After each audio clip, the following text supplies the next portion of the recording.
Imala Ethiopia fakkeenyummaa cimsa tarsiimoo ida'amuun biyyoo fiiceessiisa galma egeree keenyaa dhaamsa waliif labsa milkii injifannoo xomboora qabsiisa.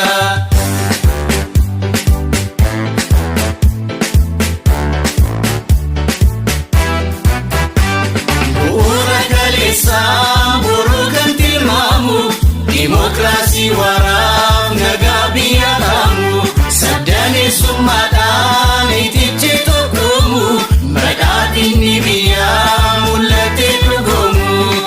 Olkaati jennee olkaati Itoophiyaa mul'ata qabattee olkaa'insa biyyaa. Olkaati jennee olkaati Itoophiyaa mul'ata qabattee olkaa'insa biyyaa. Walii galtee biyyaa wal faana hiriiraa madaalli haqaatiin mootummaa ijaarraa namummaa olaansuun imalli toleeraa paartiin badhaadhinaa caalmaan milkaa'eeraa idaarraa mindaatiin nu ceesisaa jira maraan martoo idaa hambisuuf biyyarraa madaalli haqaatiin Itoophiyaa ijaarraa yoomuu badhaadhinni injifannoon waaraa.